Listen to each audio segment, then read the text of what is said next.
Bonjour à tous.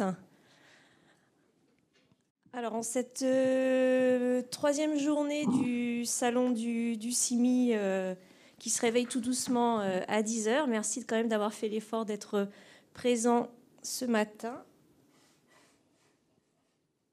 Donc, pour traiter avec nous le sujet qu'on a proposé dans ce cycle sur la décarbonation, on envisageait d'explorer avec vous les leviers de décarbonation des parcs immobiliers existants.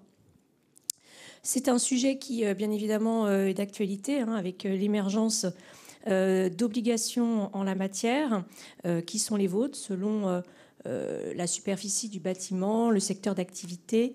Alors, nous sommes 3 intervenants aujourd'hui pour traiter le sujet. Une de nos associées, alors pour ma part, donc on va quand même se présenter brièvement. Donc, je suis Claire Jouffret, avocat associé au cabinet FIDAL en droit immobilier et droit de la construction. Donc je suis accompagnée. Oui, bonjour à tous. Donc, je suis Thibaut Jeb, je suis avocat associé de FIDAL également, et je suis en charge au niveau parisien et national du droit de l'environnement, avec une coloration assez importante et historique en droit immobilier. Donc, Voilà, et on a une troisième associée qui malheureusement a pris dans des bouchons, mais qui arrive et qui sera présente également ce matin, donc qui est Marjolaine Germain et qui est notre avocate référente en droit de l'énergie et où sa parole aujourd'hui aura bien évidemment de l'importance pour traiter de ce sujet de manière complète. Ce qu'on peut donc d'ores et déjà, alors les propos préliminaires devaient être traités par notre consoeur, mais il n'y a pas de sujet, on va commencer à les explorer avec vous et elle reviendra dans le détail sur ce qui la concerne en droit de l'énergie. Alors je teste, mais... Ah oui, voilà. Alors l'embêtant c'est, ah si, nous on voit en bas, parce que je dis c'est un peu compliqué de ne pas voir ce que vous voyez. Voilà, donc notre consoeur Marjolaine rentrera plus en détail sur vos obligations aujourd'hui en la matière, que ce soit en termes de solarisation ou en termes de végétalisation des parcs immobiliers existants, selon l'emprise, selon le secteur d'activité. Voilà, l'idée c'était de brosser un petit peu les obligations en la matière, mais que de toute façon vous connaissez sans nul doute dans vos secteurs d'activité respectifs. Donc c'était de reprendre un petit peu les obligations en la matière, donc que ce soit au niveau des toitures des bâtiments, au niveau des parkings extérieurs, elle reviendra sur ces sujets, et également au niveau d'installation de recharge de véhicules électriques. Ensuite, il y a également les obligations. Alors là, sur la question du dispositif éco-énergie tertiaire, où Thibaut peut d'ores et déjà en dire un mot. oui, sur le décret tertiaire, on y reviendra tout à l'heure. Alors, l'idée n'est pas d'explorer à nouveau ce sujet qui a été largement évoqué au cours des dernières années, aussi bien par les techniciens que par les juristes, etc. On voulait simplement rappeler les échéances. Alors, elles ne sont pas aussi proches que celles que va évoquer notre consoeur, mais on parle de 2030 pour le décret tertiaire. Donc, c'est une échéance assez proche, finalement, puisqu'en 2030, en fait, les assujettis vont devoir justifier auprès de l'administration de l'atteinte des objectifs qu'on a rappelés sur la slide. Et donc, on abordera à nouveau ce sujet un peu plus tard, quand on évoquera la performance énergétique du bâtiment, avec, alors non pas de la théorie, mais un retour d'expérience de juristes sur les pratiques contractuelles que l'on rencontre et qui ont beaucoup évolué au cours des derniers mois. Donc, on y reviendra tout à l'heure. Et donc, c'est l'occasion de rappeler voilà, les objectifs. Donc les objectifs qui s'apprécient en termes de pourcentage d'amélioration de la performance énergétique au regard d'une année de référence, ou bien au vu d'une valeur qui est fixée, d'un objectif en termes de valeur qui est fixé par un arrêté. Tous les arrêtés sont parus, donc aujourd'hui on a un dispositif qui est assez stable. Et on voulait également rappeler, puisqu'on y reviendra tout à l'heure, que les assujettis, ce sont les propriétaires des bâtiments concernés. Et le cas échéant, disent les textes, c'est l'expression du code de la construction, le cas échéant, les preneurs à bail, donc à savoir les locataires. Donc pendant longtemps, dans la pratique, on s'est mépris sur ce qu'il fallait entendre par le cas échéant. Dans la pratique, beaucoup de gens ont pensé que les locataires étaient concernés, mais uniquement à titre subsidiaire. Alors qu'en réalité, il faut comprendre l'expression comme si un locataire est présent dans un immeuble concerné par le décret tertiaire, alors il est autant responsable, si je puis dire, que le propriétaire, s'agissant du respect des objectifs. J'y reviendrai tout à l'heure. Voilà pour cette petite parenthèse. Alors, ce qui est parfait, c'est que Marjolaine arrive avant même qu'on ait fini les propos introductifs. Donc, on va pouvoir reprendre, on va dire, la chronologie, parce qu'il y a une présentation chronologique qu'on veut vous faire et qui est liée finalement à... Alors, juste pour vous montrer après, en fait, tout ce qu'on va vous développer ce matin, c'est lié finalement à votre parc immobilier pour vous faire comprendre qu'il y a finalement, c'est l'assise, comme on l'a indiqué, de multiples opportunités, au-delà des obligations qui sont les vôtres, et Marjolaine va vous les rappeler, mais vraiment très brièvement. Il est évident aujourd'hui qu'un parc immobilier constitue un vecteur important, soit de rentrée d'argent, de valorisation pécuniaire potentielle, puisque vous pouvez effectivement en tirer profit. Ce sont des surfaces qui sont exploitables et que jusque-là, on avait un petit peu mis de côté. Et également, ça vous permet de vous inscrire au-delà des obligations qui pourraient s'appliquer à vous dans une démarche beaucoup plus vertueuse, une démarche RSE, une démarche de communication, d'inscription dans une dynamique de décarbonation de vos parcs immobiliers.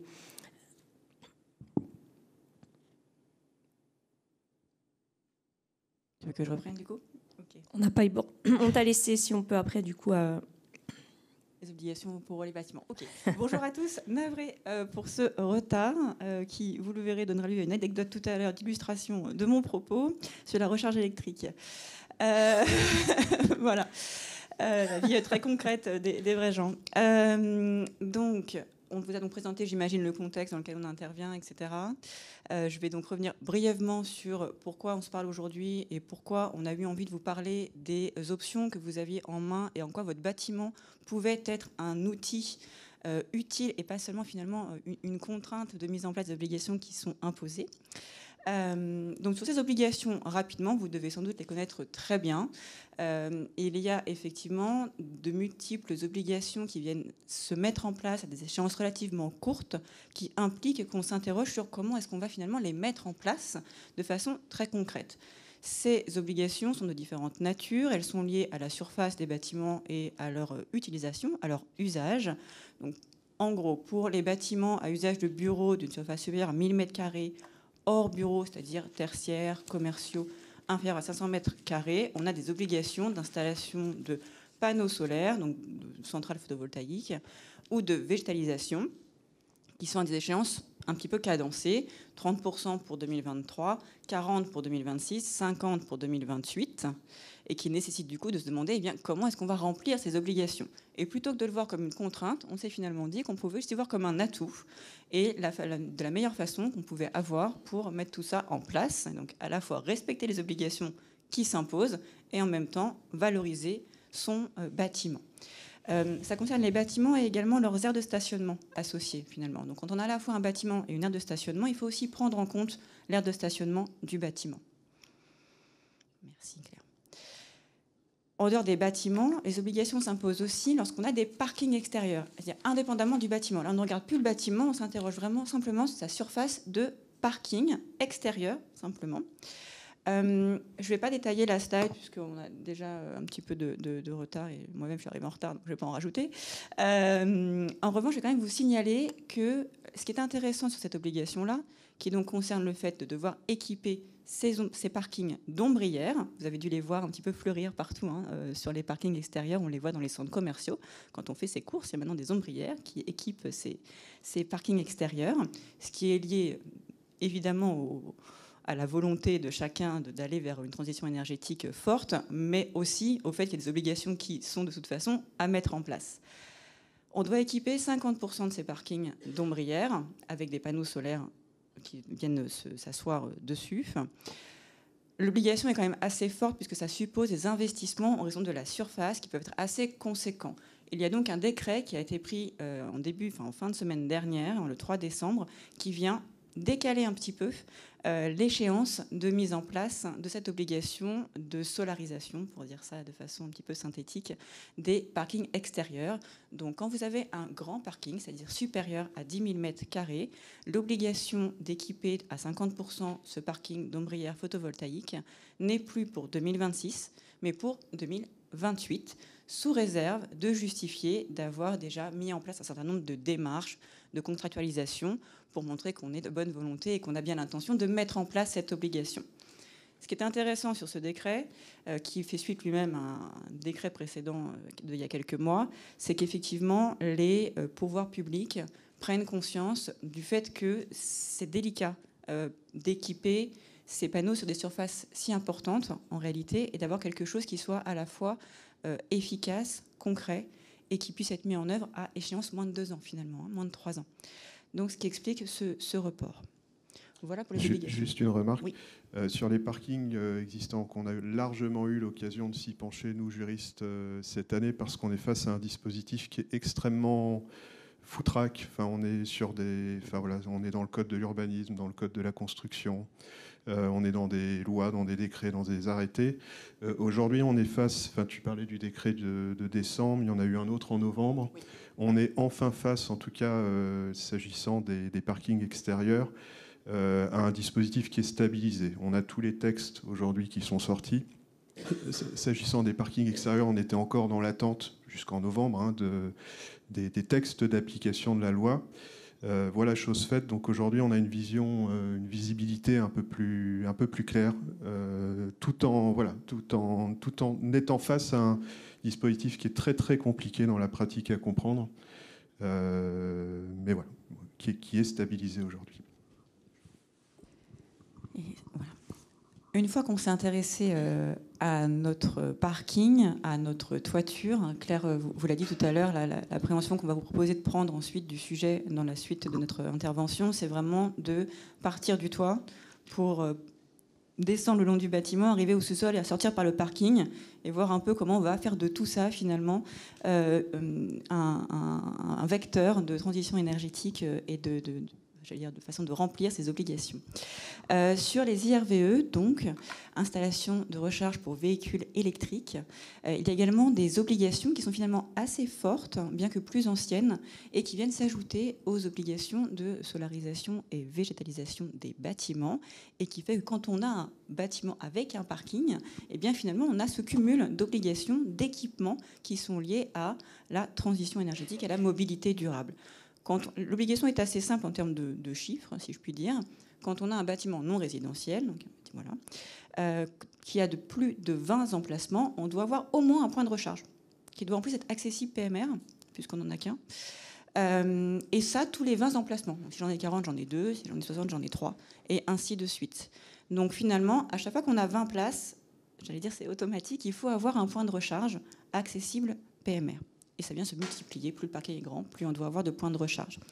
On verra par la suite que ces points de recharge sont, j'allais dire utiles. Évidemment qu'ils sont utiles, mais on peut aussi se dire qu'on peut aller un petit peu au-delà de l'obligation pour avoir une grappe un peu de points de recharge qui permet de mutualiser les coûts en fait, de raccordement de ces points et du coup d'un petit peu anticiper les besoins futurs plutôt que de devoir se poser la question à chaque fois et de se dire « Ah mince, j'ai un seul point, il m'en faut maintenant 3 et mon ouvrage de raccordement n'est pas dimensionné pour ». Ça fait redéclencher des travaux.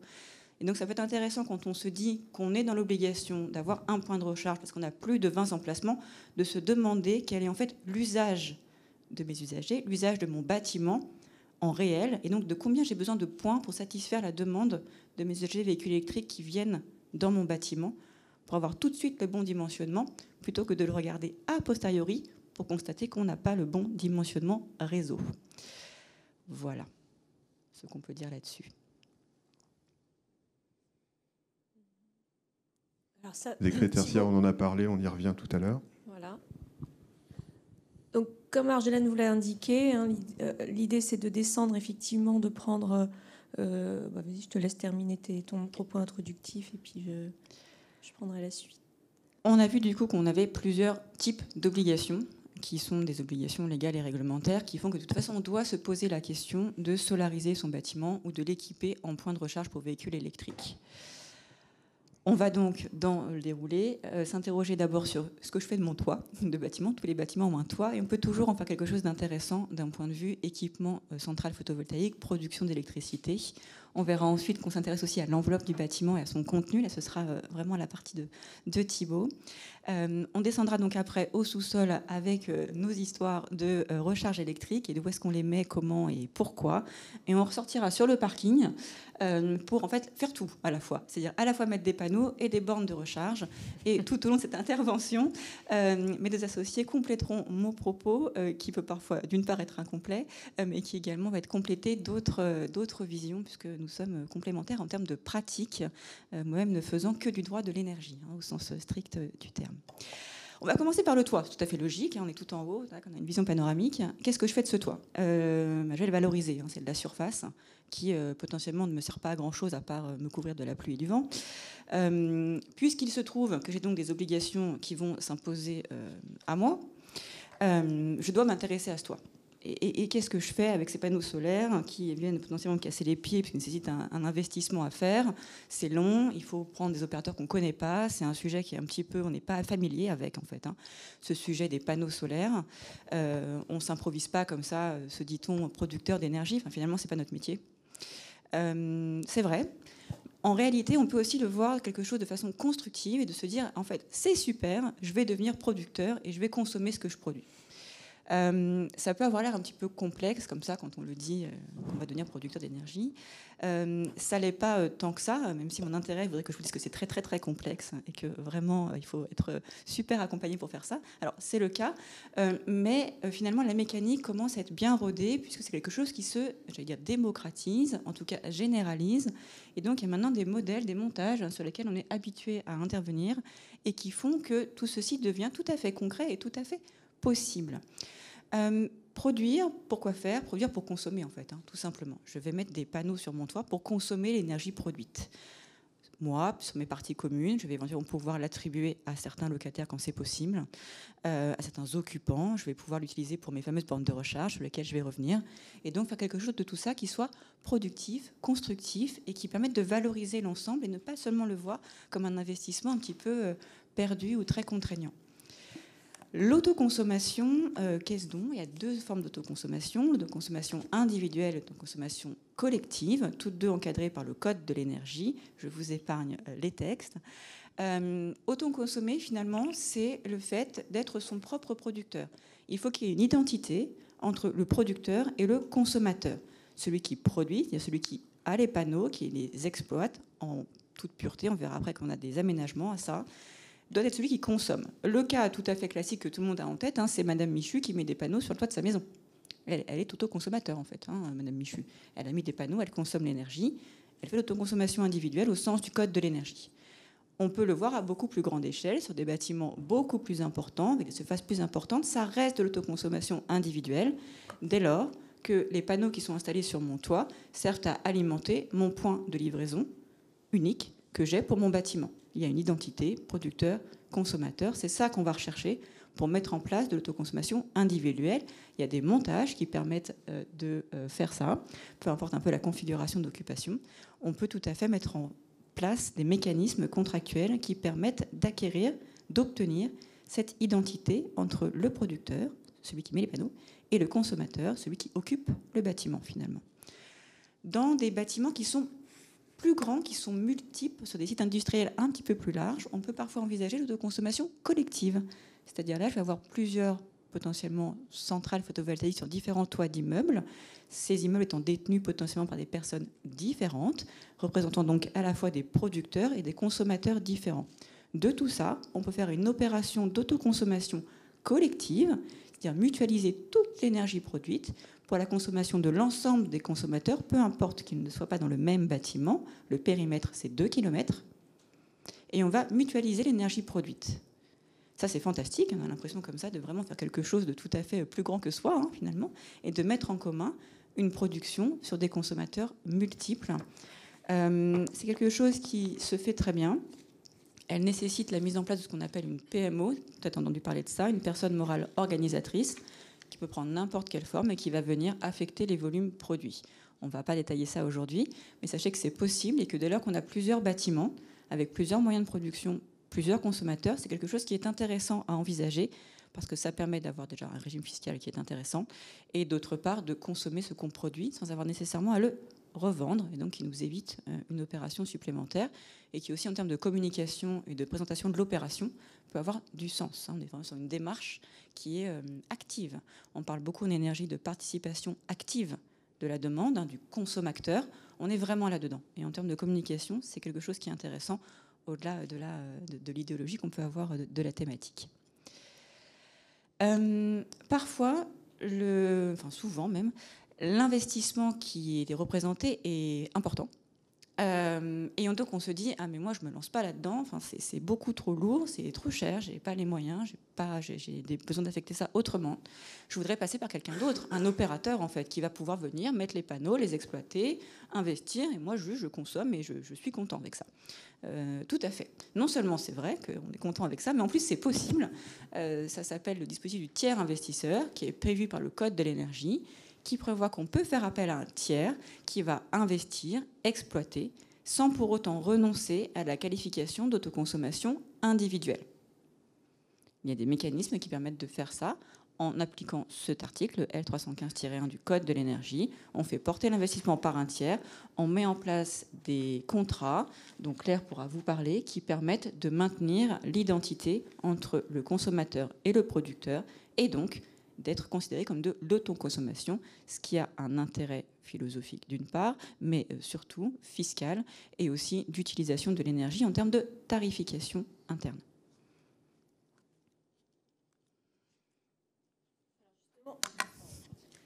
Justement, sur la question des montages contractuels pour mettre en place finalement l'installation, la fourniture et l'installation de panneaux photovoltaïques en toiture, donc dans ce cas de figure, on est toujours sur l'assise de la toiture du bâtiment. Donc il y aura deux cas de figure.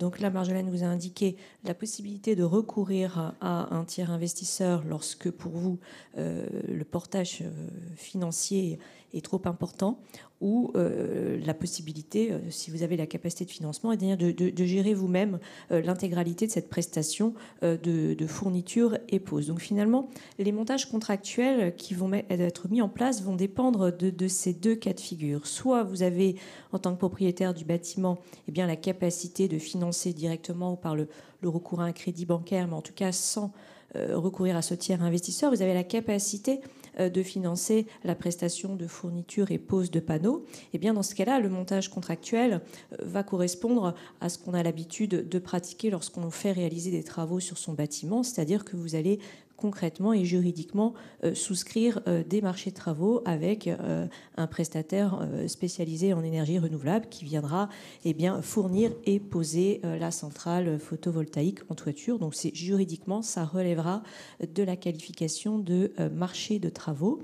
Et également, il y aura sans aucun doute, puisque ce ne sera pas votre cœur d'activité et pas votre préoccupation première, j'imagine, la volonté également de confier une prestation d'entretien, de maintenance, de gestion de la centrale, généralement à ce même prestataire, par le biais d'un contrat de prestation de service. Donc juridiquement, la situation est très simple lorsque vous avez la capacité de financer le système.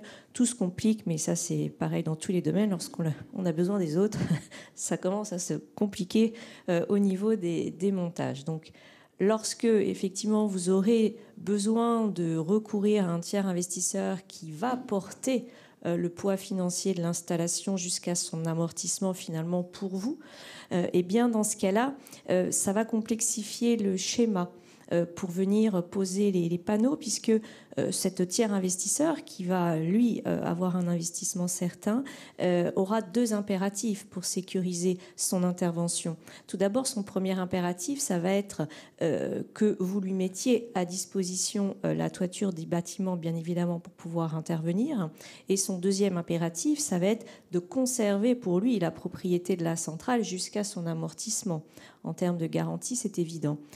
Donc, juridiquement, il va falloir mettre ça en place pour satisfaire ces 2 impératifs, à défaut de quoi le tiers investisseur ne viendra pas. Donc, il y a 2 possibilités.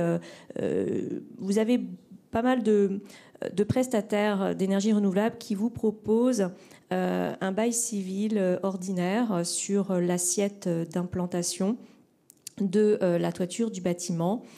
Pourquoi pas?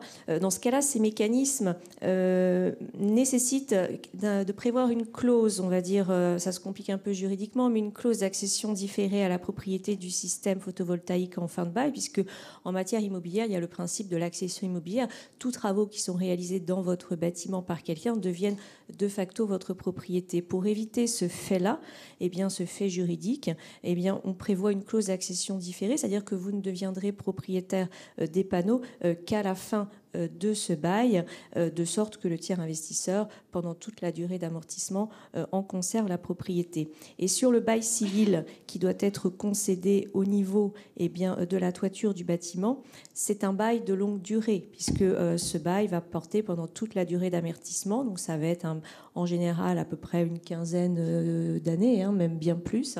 Donc en tout cas, on est au-delà du seuil des 12 ans. Et c'est ce qu'on considère comme des baux de longue durée au regard du service de la publication foncière. Dès qu'on est au-delà de 12 ans, il faut publier ce bail au service de la publicité foncière. Et toute la difficulté, c'est que la publicité foncière n'accepte de publier que des biens qui sont individualisés. Et donc, il va falloir individualiser cet espace au niveau de votre bâtiment pour le séparer du reste du bâtiment, pour en faire un bien à part entière. Et donc, ça va supposer le recours au mécanisme de volume de propriété, à la création d'un volume de propriété. Juridiquement, en droit français, aujourd'hui, on n'a pas d'autre solution que de recourir à cela. Il va falloir créer un volume de propriété au niveau de l'assiette d'implantation du système, donc une sorte de bulle d'air qui comprendra la toiture et un espace un peu au-dessus, et qui sera concédé à bail au tiers investisseur pour lui permettre de poser la toiture. Et ensuite, si vous faites de l'autoconsommation, il vous louera à son tour. Alors, ce ne sera pas exactement le même objet, il ne va pas vous louer l'assiette d'implantation, mais il va vous louer finalement la centrale une fois qu'il l'aura posée pour que vous puissiez tirer profit des fruits de cette installation, c'est-à-dire consommer l'électricité. Si vous ne faites pas le choix de consommer cette électricité et que simplement vous louez votre espace de toiture, eh bien, le tiers investisseur peut faire, lui, un simple investissement et utiliser votre toiture pour ensuite mettre l'énergie sur le circuit des marchés, le circuit du marché électrique. Ça n'alimentera pas votre bâtiment. Donc ça, c'est des choix à faire. Alors, bien souvent, le problème, c'est bien souvent les établissements bancaires qui derrière financent le tiers investisseur, veulent des garanties supplémentaires qu'un simple bail civil avec une clause d'accession différée à la propriété. Souvent, ils veulent également que ce tiers investisseur puisse leur fournir des droits réels qui sont susceptibles d'hypothèque. Donc souvent, les établissements bancaires veulent davantage. Et on va dire c'est eux les maîtres du jeu, puisque c'est eux qui finalement financent derrière. Donc lorsque le tiers investisseur recourt lui-même à un emprunt bancaire, il va devoir souvent vous proposer un bail réel et non pas un simple bail civil ordinaire. Donc, juridiquement, ça va à peu près nécessiter les mêmes mécanismes. On va devoir faire un volume de propriété au niveau de l'assiette d'implantation. Voilà, mais tout ça pour expliquer que c'est beaucoup plus compliqué à mettre en place lorsqu'on a recours à un tiers investisseur. Il va falloir faire un volume de propriété, généralement avoir recours à un bail réel et ensuite à un bail civil simple sur l'installation pour pouvoir consommer l'électricité. Je n'aurai pas le temps de rentrer dans le détail. Il y a beaucoup de choses encore à dire sur ces mécanismes juridiques, mais on a beaucoup de choses à dire ce matin. Voilà, après, notamment quoi choisir entre bail amphithéotique, bail à construction, bail sui generis, bail réel sui generis. Souvent, on vous propose un bail amphithéotique. Pour ma part, je suis défavorable à ce mécanisme. Voilà, mais aujourd'hui, on ne pourra pas tout expliquer. Voilà, mais en tout cas, ma préconisation, c'est le recours au bail à construction. Et si vous voulez en savoir plus, la raison du pourquoi, on pourra en discuter après. Alors, une fois qu'on a vu les montages contractuels qui s'offrent à vous pour poser des panneaux en toiture de votre bâtiment, se pose également la question du régime de responsabilité et d'assurance. Là, je vais évoquer uniquement la phase construction, pas la question de l'assurance en termes d'exploitation ensuite du bâtiment. Là, c'est vraiment la partie construction, mise en place de ce système en toiture. Quel va être le régime de responsabilité existant ? Quelle responsabilité concrètement va encourir ce fournisseur poseur de panneaux et quelles vont être les obligations d'assurance liées à cet acte de construire, que ce soit les vôtres en tant que propriétaire du bâtiment qui fait faire des travaux chez lui ou que ce soit les obligations d'assurance de ce fournisseur poseur de panneaux auquel vous devez bien évidemment veiller à ce qu'il soit bien assuré. Donc, de quoi on parle aujourd'hui lorsqu'on vient mettre des panneaux? Au final, est-ce qu'on est sur un principe de responsabilité contractuelle de droit commun, un prestataire de services qui répond de ses défaillances, voilà, au regard du droit des contrats, avec des obligations, avec des assurances facultatives, ou au contraire, est-ce qu'on relève finalement du louage d'ouvrages, des marchés de travaux, avec des obligations d'assurance en matière de construction, donc est-ce que ça va relever de la garantie décennale et des obligations d'assurance dommage ouvrage ou d'assurance responsabilité décennale. En fait, où on en est aujourd'hui. Alors, je vous rassure, il y a beaucoup de cas de figure où on est dans le flou artistique puisque la jurisprudence ne s'est pas prononcée encore sur tous les cas de figure qui se présentent aujourd'hui. Donc, on va aborder les différents cas possibles, c'est-à-dire, premièrement, le cas des panneaux qui sont posés en toiture mais qui sont intégrés à l'ouvrage de couverture du bâtiment, que le bâtiment soit existant ou à construire. Dans ce cas-là, lorsque les panneaux sont intégrés à l'ouvrage de couverture, c'est le cas où ils assurent une fonction finalement de clos, de couvert et d'étanchéité. Donc ils font partie intégralement, intrinsèquement de l'ouvrage de couverture. À partir de ce moment-là, c'est le seul cas de figure où je veux dire on y voit clair, où la jurisprudence y voit clair et où elle s'est prononcée, où on a des réponses.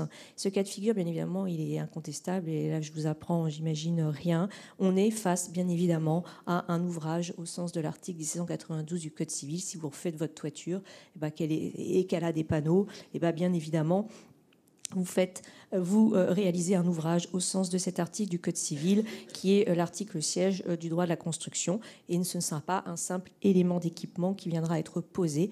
Les panneaux dans ce cas de figure-là sont intégrés et font partie du clos couvert et de l'étanchéité, participent à l'étanchéité du bâtiment. Donc c'est un ouvrage au sens de l'article 1792 du Code civil.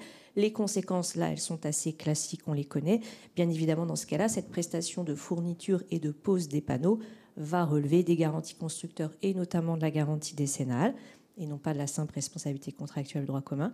Et il y aura également les obligations d'assurance qui y sont associées, une obligation d'assurance dommage-ouvrage pour le propriétaire du bâtiment que vous êtes et une obligation d'assurance responsabilité civile décennale qu'il faudra recueillir auprès de ce prestataire et non pas de simples assurances facultatives.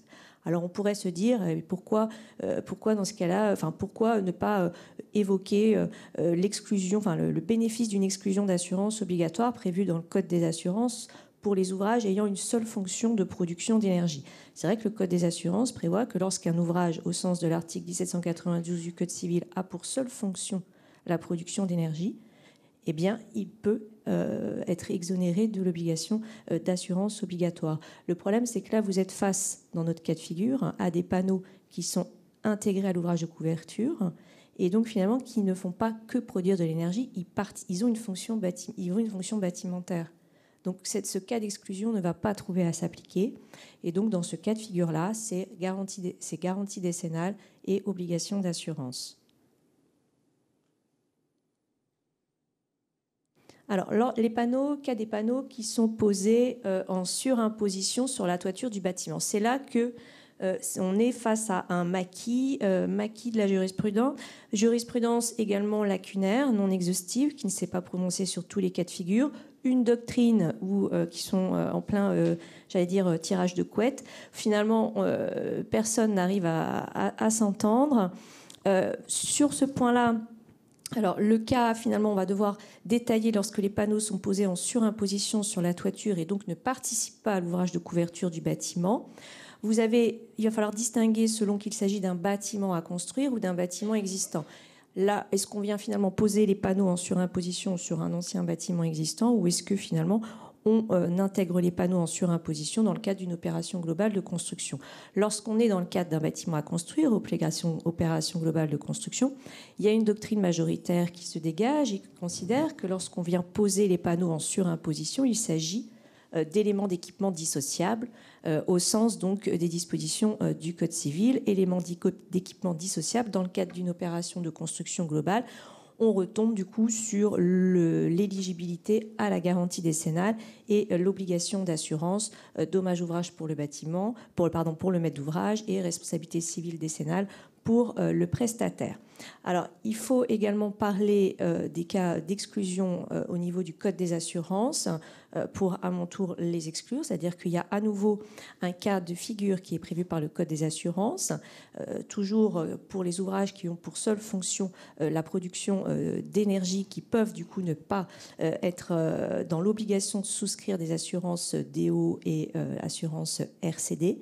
Mais cet article vise uniquement la création d'ouvrages à part entière et non pas simplement d'éléments d'équipement dissociables ou d'éléments d'équipement tout court. Or là, dans ce cas de figure, les panneaux sont des éléments d'équipement. Donc à mon sens et au sens d'un certain nombre d'auteurs, on considère que cette dérogation ne devrait pas trouver à s'appliquer, mais la jurisprudence souvent est imaginative et nous surprend. Donc peut-être que nous serons contredits dans quelques temps avec un fabuleux arrêt de la Cour de cassation qui pour l'instant n'existe pas. Donc nous sommes dans l'expectative et nous sommes dans l'interprétation juridique des textes qui nous amène à exclure cette dérogation et qui nous amène à considérer, et de toute façon dans le doute, il est bien évident qu'il faut opter pour les assurances obligatoires plutôt que les assurances facultatives lorsqu'il y a un doute, ne serait-ce que pour sécuriser votre opération. Donc dans ce cas de figure-là, ce sera un cas de figure où la prestation de pose et de fourniture des panneaux relèvera des garanties constructeurs et des assurances obligatoires. Alors c'est encore plus compliqué lorsqu'on intervient sur un bâtiment existant, mais j'allais dire c'est pareil pour la technique. C'est toujours plus compliqué d'intervenir sur de l'existant que de faire du neuf. Et ben en droit c'est pareil. Voilà, les schémas sont plus compliqués. Donc lorsqu'on pose des panneaux en surimposition sur la toiture d'un bâtiment existant, là il y a peu de concorde, personne n'est d'accord. Donc, on va explorer ensemble rapidement les possibilités. Tout d'abord, il y a deux cas de figure. Il y a la possibilité pour les opérations, finalement, alors ça ne concernera pas les grosses opérations de construction, mais ça va concerner le cas de figure dont parlait Marjolaine tout à l'heure, de la mère Michu, la madame Michu, qui pose finalement très simplement des panneaux, quelques panneaux sur la toiture de sa petite maison. Là, la Cour de cassation, pour le coup, s'est prononcée. Elle considère que pour elle, c'est assez étonnant, mais c'est un contrat de vente. Même s'il y a une prestation accessoire de prestation de service de pose des panneaux, elle considère que finalement l'élément déterminant, c'est le contrat de vente. Pourquoi ? Parce qu'il n'y a pas de travail spécifique. Finalement, elle va choisir ses panneaux sur un catalogue. Il n'y aura pas de besoins spécifiques qui ont été exprimés. Et donc, c'est qualifié de contrat de vente. Et donc, dans ce cas de figure-là, eh bien, le prestataire ne relèvera pas finalement des garanties constructeurs, du régime des assurances obligatoires. Ça va être de la responsabilité contractuelle de droit commun et des assurances facultatives. Autre cas de figure qui concerne davantage les opérations qui sont votre cœur de métier, les opérations d'importance, où là, bien évidemment, il y aura un cahier des charges spécifique de la maîtrise d'ouvrage, une prestation très particulière, très spécifique au site, et donc on sera dans le cadre d'un contrat de louage d'ouvrage. Mais sera-t-on pour autant dans le cas d'un ouvrage au sens de l'article 792 du Code civil, ou est-ce qu'on sera dans le cas d'un élément d'équipement adjoint à un ouvrage existant ? Je vous rappelle que notre cas de figure, c'est je viens poser des panneaux en surimposition sur un bâtiment existant. Est-ce que ce sera un simple élément d'équipement adjoint à un ouvrage existant ou est-ce que ce sera considéré comme un ouvrage à part entière ? Eh bien, Il y a deux possibilités puisque ce n'est pas tranché. Donc, on a été amené à analyser les deux cas de figure selon que la jurisprudence trancherait dans l'un ou dans l'autre cas de figure. On ne sait pas dans quel sens ira la jurisprudence. Si elle considère que c'est un ouvrage, a priori, il est vrai que finalement poser des panneaux en surimposition, bien évidemment, nécessite l'emploi de techniques de construction, de l'apport d'éléments nouveaux. Donc, on remplit les critères dégagés par la jurisprudence pour considérer que c'est un ouvrage au sens de l'article 792. Et donc, dans ce cas-là, eh bien, ce sera éligible à la garantie décennale. Pourquoi assurance facultative dans ce cas de figure-là? On rentre dans la complexité, mais voilà, c'est aussi l'important de vous apporter une certaine expertise aujourd'hui et vous montrer qu'on ne fait pas que brosser les sujets, mais que derrière, il y a de la matière et de la compétence. Pourquoi aujourd'hui, pourquoi dans ce cas de figure-là, même si ça répond de la garantie décennale, mais c'est pas aux assurances, ça relèverait des assurances facultatives et non obligatoires? Parce que là, pour le coup, on rentre enfin dans le cas dérogatoire prévu par le Code des assurances pour les ouvrages ayant pour seule fonction la production d'énergie. Si on considère que poser des panneaux en surimposition sur un bâtiment existant constitue en soi un ouvrage, à partir du moment où finalement sa seule fonction, puisqu'il ne participe pas à la couverture du bâtiment, il est finalement surimposé, et bien dans ce cas-là, sa seule fonction est effectivement la production d'énergie. Donc on serait dans un cas de figure où l'entreprise répondrait de sa prestation au titre de la garantie décennale, mais elle ne serait pas obligée de s'assurer. Autre qualification possible, comme je vous l'ai indiqué, cette prestation pourrait être qualifiée d'élément d'équipement adjoint à un ouvrage existant. Et là, depuis le revirement de la jurisprudence de la Cour de cassation de l'année dernière, eh bien dans ce cas de figure-là, le prestataire ne répondrait de sa prestation que sur le fondement de la responsabilité contractuelle de droit commun et des assurances facultatives. Vous voyez que c'est très compliqué, surtout lorsque vous avez une activité qui est diversifiée et qui intervient dans tous les cas de figure pour pouvoir vous assurer correctement sur vos opérations. Donc on est là, bien évidemment, pour vous assister à analyser le montage contractuel et les obligations d'assurance qui s'imposent à vous, mais également pour faire le point avec vos courtiers en assurance sur le sujet, puisqu'on a l'habitude de travailler en direct avec les courtiers également.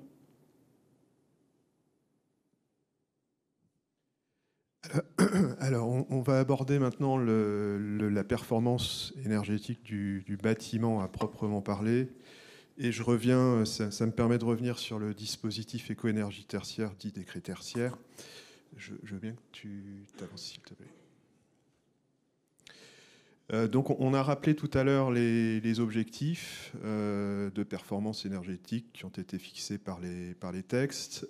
On a déjà parlé des assujettis. Hein, je rappelais tout à l'heure que les assujettis sont les propriétaires des bâtiments concernés et, s'ils existent, les locataires. Et ensuite, la loi nous dit... alors, on a envie de dire facile à dire, beaucoup plus difficile à mettre en œuvre.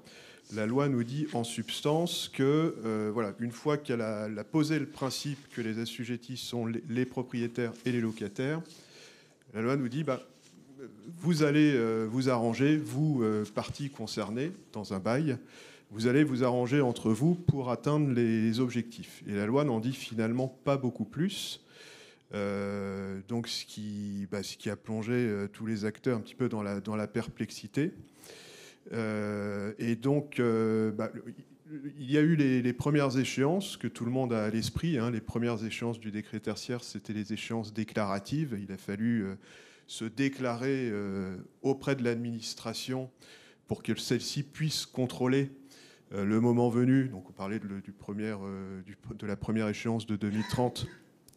Pour qu'elle puisse contrôler le respect des objectifs. Et donc, passé cette première échéance de déclaration, le décret tertiaire a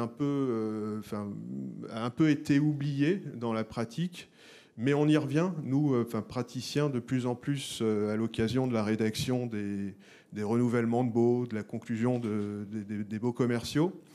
Et je veux bien que tu avances, Claire, s'il te plaît. Il n'y en a pas énormément. Et donc, oui, j'ai oublié de préciser que pendant un certain temps, alors je simplifie évidemment, mais les locataires ont considéré qu'ils étaient concernés à titre subsidiaire. On l'a vu tout à l'heure, les textes ne disent pas cela, mais c'est un peu... Enfin, dans l'esprit des locataires, ils n'étaient concernés que subsidiairement, parce qu'ils partaient du principe que le décret tertiaire concerne avant tout le bâti à proprement parler, et que le bâti, c'est l'affaire des propriétaires. Or, on se rend compte, et là, j'ai cité un texte qui est intéressant parce qu'il permet de dégonfler des situations un peu compliquées dans la pratique. On se rend compte que les textes, alors sans dire aux parties au bail ce qu'elles doivent faire, les textes ont prévu un certain nombre de leviers d'action. Et là, on le voit sur la slide. Donc le premier levier d'action, c'est la performance énergétique du bâti. Donc on va toucher à l'enveloppe du bâtiment. Mais plus on descend dans ces leviers d'action, plus on comprend qu'ils sont susceptibles de concerner l'occupant, l'utilisateur de l'immeuble. Ensuite, on passe aux équipements performants, à la gestion des équipements performants, aux modalités d'exploitation, et enfin à l'adaptation des locaux et au comportement des occupants. Donc plus on descend, plus on se rend compte, et c'est la démonstration d'ailleurs que les locataires sont aussi bien concernés que les propriétaires, et que tous ces leviers d'action doivent être mis en musique dans le contrat en vue de l'atteinte des objectifs. Donc on a identifié, on a mieux compris ces leviers d'action. On a aujourd'hui des prestataires techniques qui sont capables, on s'en rend compte dans la pratique, de délivrer des audits de l'immeuble colorés décret tertiaire, ce qu'on n'avait pas pendant tout un moment. Aujourd'hui, on a des prestataires qui sont capables de vous dire au niveau d'un immeuble ce qui doit être effectué pour atteindre les objectifs aux échéances données. Les prestataires sont également capables d'identifier des leviers d'action, performance du bâti, comportement des occupants au sein de l'immeuble, etc., et avec des coûts et des échéances à la clé. Et donc, du coup, aujourd'hui, on est face à des audits beaucoup plus pratiques qui peuvent du coup également être mis en musique dans les contrats. Et enfin, on dispose d'un outil contractuel qui est l'annexe environnementale, dont vous avez sans doute entendu parler. L'annexe environnementale, en fait, elle est prévue dans un autre... pas dans le cadre du décret tertiaire, dans un autre cadre. Alors j'ai rappelé sur les slides son champ d'application, mais on s'est rendu compte que cette annexe environnementale qui doit être annexée aux baux commerciaux, qui doit être obligatoirement annexée aux baux commerciaux dans certaines situations, on s'est rendu compte que les objectifs de cette annexe étaient finalement assez proches de ceux du décret tertiaire. Les principaux objectifs, c'est finalement une communication d'informations liées à la performance énergétique entre les parties, donc communication mutuelle d'informations, un programme d'action à mettre en œuvre dans le contrat, dans cette annexe, et enfin un suivi à assurer, parce qu'évidemment, il ne s'agit pas de s'entendre à l'instant T, encore faut-il ensuite s'assurer de la pérennité des engagements pris au titre du décret tertiaire. Donc cette annexe environnementale, qui est obligatoirement jointe à certains baux, donc il y a des seuils de surface.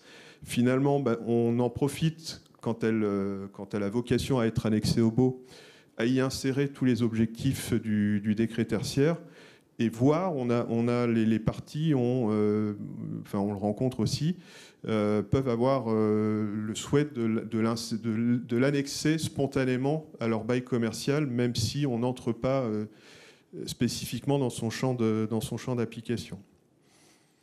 Donc voilà ce que je peux vous dire de manière positive, en tout cas, puisque l'idée aujourd'hui c'est d'être positif et optimiste.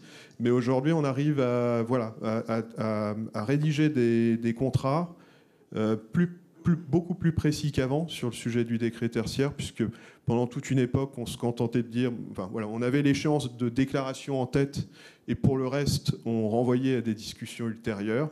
Les clauses étaient régulièrement rédigées en ce sens. Là, aujourd'hui, on est capable de rapprocher des parties, de faire en sorte que chacune s'y retrouve, même le locataire. On parlait de comportement de l'occupant au sein de l'immeuble. Ça parle au locataire, et il peut y avoir un intérêt économique, il peut y avoir un intérêt en termes d'image.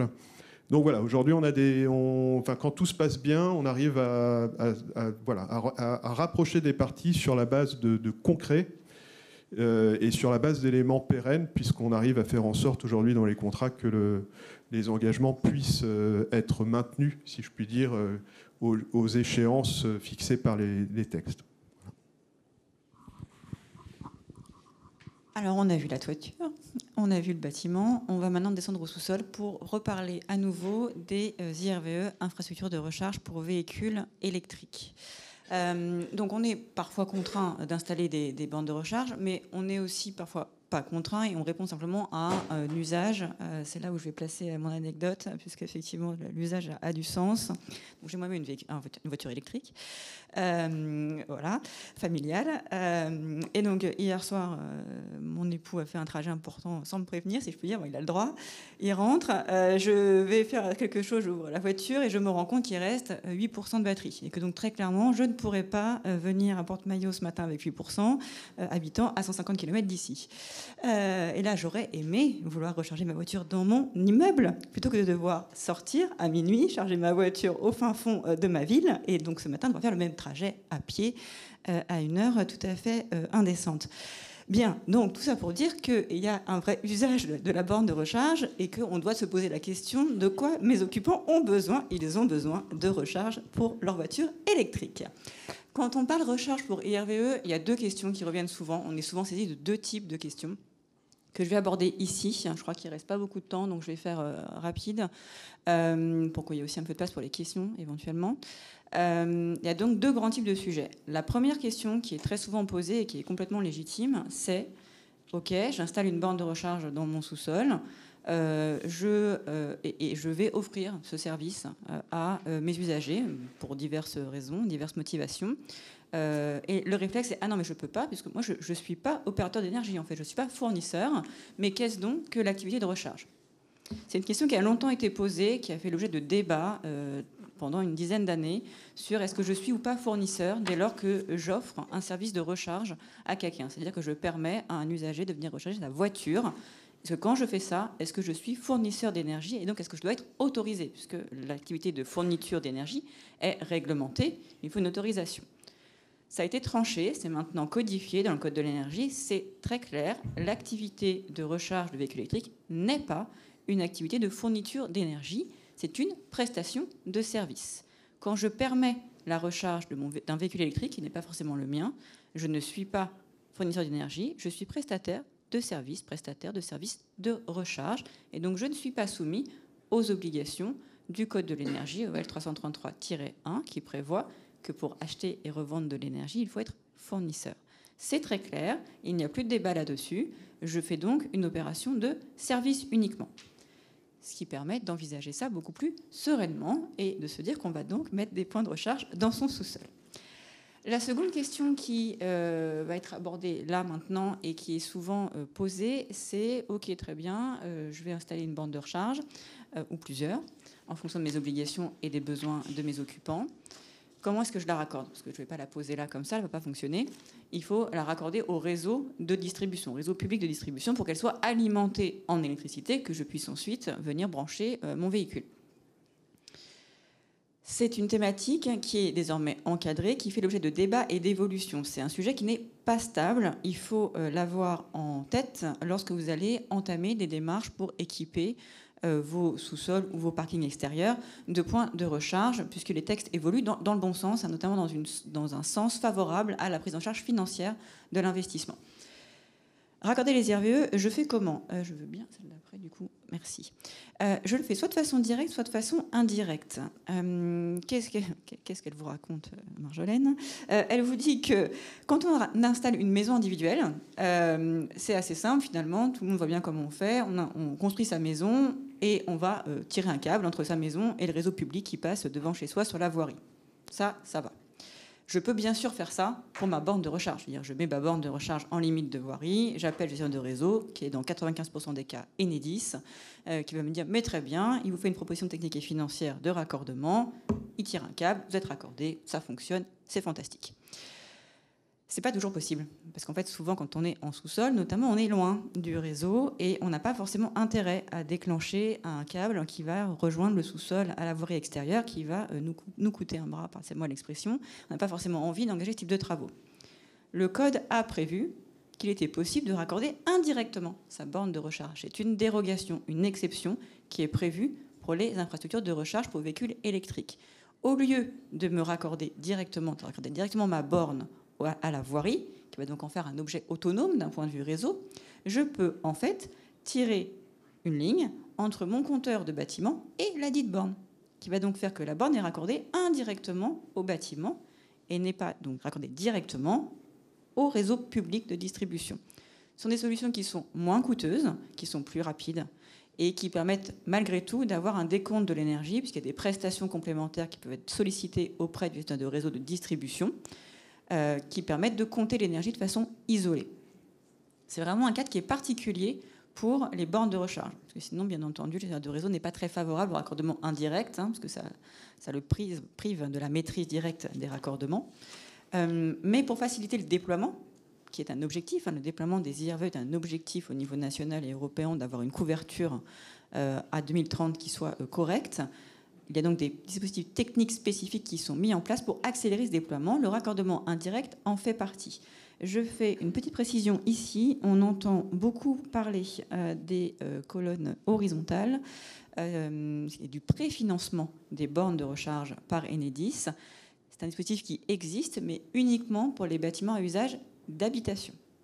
Quand on n'est pas un bâtiment à usage principal d'habitation, je ne peux pas faire préfinancer mes bornes par le gestionnaire de réseau de distribution. Ce n'est pas possible pour le moment. Ça le sera sans doute à l'avenir, puisque c'est un dispositif qui est très intéressant en termes de prise en charge financière.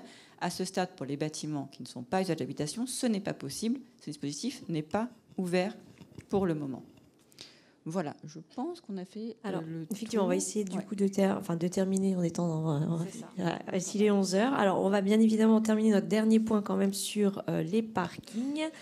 On a encore quelques... Voilà, on n'a que 2 slides, donc on va essayer de les faire en 5 minutes et de tenir un dépassement d'horaire relativement correct. Oui, vas-y. Okay. Alors le parking est en plus une synthèse de ce qu'on vient de se dire ce matin finalement, puisque le parking, on parle des parkings extérieurs pour ce qui nous concerne maintenant, est un outil qui est intéressant parce qu'il va venir combiner à la fois le fait que je peux mettre des panneaux et je peux mettre des bornes et je peux cumuler les deux, les faire coïncider pour qu'ils aient une mutualisation qui permet d'envisager tout ça peut-être parfois un peu plus sereinement ou sous un autre angle. Pourquoi ? Parce que quand je mets des ombrières sur mon parking, donc ce que je suis souvent du coup tenue de faire finalement, à une échéance plus ou moins courte, on l'a rappelé en début d'intervention, ça va donc produire de l'électricité. Souvent, ces parkings ont quand même des stationnements qui sont nombreux et donc je vais être tenue de toute façon de mettre des bornes de recharge sur ce parking extérieur. Soit tenue, soit je vais avoir pour volonté d'en installer pour mes usagers. Je peux faire en sorte que l'énergie produite par mes panneaux soit utilisée pour alimenter mes bornes de recharge. Il y a une façon de faire, les montages contractuels qu'a évoqué Claire tout à l'heure sont également pertinents pour ce type de montage-là. Et il y a ensuite une réflexion à mener sur le type de contrat que je mets en place pour la recharge, puisque donc là, il faut combiner le fait que je vais produire mon énergie pour alimenter directement mes bornes et ensuite fournir le service de recharge. Donc je suis à la fois producteur d'énergie, consommateur pour une partie, et j'en revends sous la forme de recharge. Et donc je rentre dans l'exception du Code de l'énergie sur le service de recharge. En combinant ces textes spécifiques au domaine de l'énergie, on peut arriver à des prestations qui sont intéressantes, des montages intéressants qui vont permettre de valoriser tout ça. Soit que je souhaite donc vendre la recharge, fournir un service de recharge de véhicules électriques sur mon parking sur lequel j'aurais mis des ombrières, soit que je souhaite offrir cette recharge. On voit beaucoup des opérations commerciales de ce type se développer, c'est-à-dire quand je fais mes courses, typiquement dans mon supermarché, moi je peux charger ma voiture 1 heure gratuitement en faisant mes courses. C'est des choses qui se développent, c'est possible dans les anciennes commerciales, c'est possible aussi sur des zones tertiaires, des ensembles industriels où la recharge va être gratuite pendant 20-30 minutes ou alors à un tarif intéressant. Se pose également la question, et c'est souvent une question dont on est saisi, de la possibilité pour les salariés de bénéficier de la recharge gratuite. déployés sur les parkings des bâtiments, sur les parkings extérieurs des bâtiments. Et ce sont des choses qui peuvent être envisagées. On a les montages pour faire ça et qui permettent de voir du coup les contraintes qu'on a vues au tout début de solarisation et de mobilité durable comme finalement un atout pour avoir un bâtiment qui va être finalement à la fois aux normes, mais aussi dans une phase active de transition vers la mobilité durable, la transition énergétique, et donc quelque chose de finalement vertueux, et d'avoir une démarche active face à ces obligations qui pèsent finalement de plus en plus. Voilà. Est-ce que tu as un bâtiment qui devient un bâtiment de service? Mais c'est ça. Donc juste pour terminer au niveau des ombrières de parking, sur, pareil, la question du régime des responsabilités et des assurances sur la prestation qui sera réalisée par le fournisseur poseur des panneaux. Donc, pareil, on n'a pas de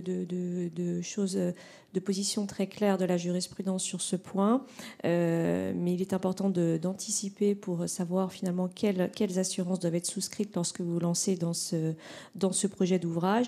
Donc, a priori, on serait en présence, lorsqu'on met des ombrières de parking, d'un ouvrage au sens donc, de l'article 792 du Code civil. Pourquoi ? Parce qu'il y a bien évidemment emploi de techniques de construction, un ancrage au sol d'une profondeur certaine.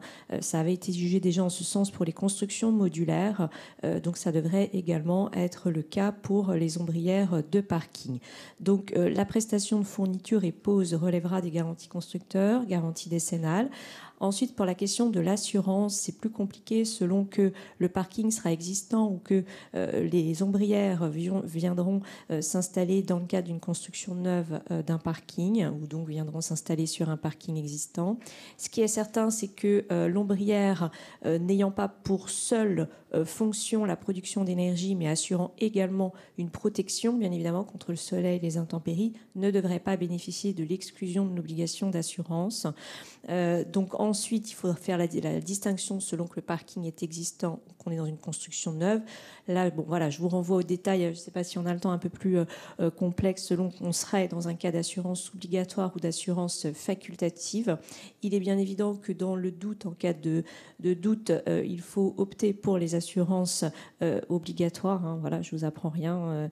Mais il peut être intéressant quand même d'explorer le sujet des assurances facultatives dans certains cas de figure. On n'aura pas le temps d'entrer dans le détail, mais je suis à votre disposition si vous avez le temps pour expliquer de manière plus approfondie le dernier slide. Voilà. Alors, ensuite, oui, parce que pour les questions, sinon après, on n'a plus beaucoup de temps. Donc là, bon, bah là, c'était nos gens. Voilà. Donc, si vous avez des questions. Oui.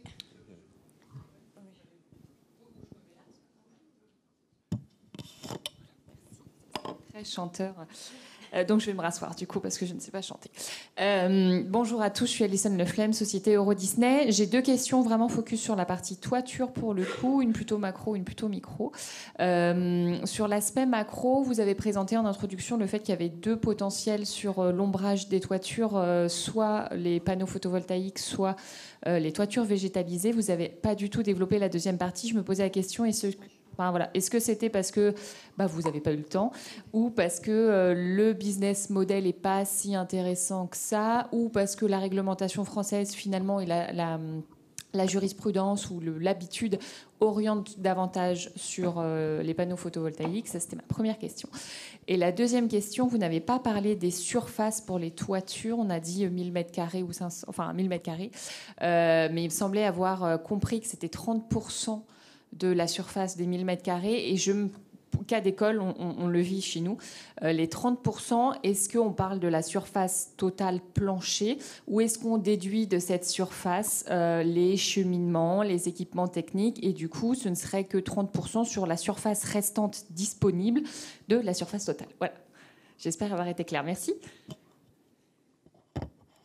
Végétalisation, ça c'est un choix de notre part effectivement qui est lié au fait que, pour être tout à fait transparente, moi je fais de l'énergie clairement, donc du coup j'ai plutôt une orientation vers les panneaux. Il se trouve qu'en pratique on est plutôt confronté à l'installation de panneaux solaires. On est plutôt sur la solarisation parce qu'il y a un investissement qui est quand même plus. Voilà. Pose pas de difficulté juridique, oui. Montage, en fait, donc c'est pas un sujet. Ça pose des. Ça pose des problèmes techniques souvent, mais pas de difficulté de montage juridique. Mais par contre, le texte prévoit bien les deux. C'est vraiment l'obligation, c'est 30%, c'est des panneaux ou de la végétalisation. C'est vraiment l'obligation est la même, quel que soit l'outil un petit peu utilisé. Juridiquement et techniquement, on a choisi effectivement de s'orienter vers les panneaux solaires, puisque c'est aussi des montages plus complexes, donc on est juridiquement saisi de la complexité que ça représente. En revanche, le texte lui est clair, c'est l'un ou l'autre. Voilà. Sauf pour les parkings extérieurs. Les parkings extérieurs, on n'est que sur du solaire. D'accord ? Voilà. Sur la surface, tu as des éléments, Thibaut, sur ça? Non, je crois pas. Pas dans le détail, non, mais on peut... C'est un point qu'on peut regarder plus avant, ça, sur les cheminements, etc. Le texte parle vraiment de surface. C'est la surface du bâtiment total qui est prise en compte, et après 30% de cette surface-là. À ce stade, sur la façon dont c'est décliné, il faut qu'on s'y penche plus précisément. Il faut qu'on regarde, voilà. Parce que je pense qu'on est dans le cadre de l'arrêté d'application qui est beaucoup plus technique que juridique. On doit pouvoir trouver la réponse, mais on ne l'a pas là en tête. L'arrêté en question étant de novembre, donc effectivement, il y a des choses qui sont très récentes. En plus, il faut vraiment, c'est un secteur dans lequel il faut se tenir à jour. Les textes, vous voyez, il y en a un qui est la semaine dernière, ne cesse d'évoluer. On n'avait pas les textes d'application jusqu'à très récemment. Mais donc, ça va se clarifier, tout ça.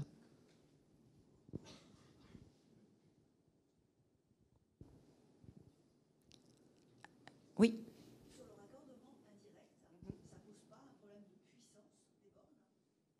Non. Finalement, alors, si vous voulez mettre une 200 kW, oui, ça va poser problème. Par contre, pour la borne classique, donc celle qui a 22, on est sur du 22 kW. En général, on n'a vraiment pas de problème de puissance, la puissance qui est prise en compte, c'est celle de votre raccordement initial. Et donc, on n'a pas de sujet tant que vous ne mettez pas une grappe de 50 bornes. Ça se passe bien. L'étude de raccordement est faite par le gestionnaire de réseau. Donc, il va pouvoir dimensionner correctement la borne. La puissance minimale de raccordement d'une borne, c'est 17 kW. Donc, ça se passe en général sans difficulté. Ça ne vient pas affecter le raccordement principal. Tout ça vient en plus et est lié finalement non pas au dimensionnement du raccordement de votre point, mais bien du réseau derrière qui lui est fait pour accueillir bien plus que ça. Alors, nous sommes rappelés un petit peu à l'ordre par l'organisation.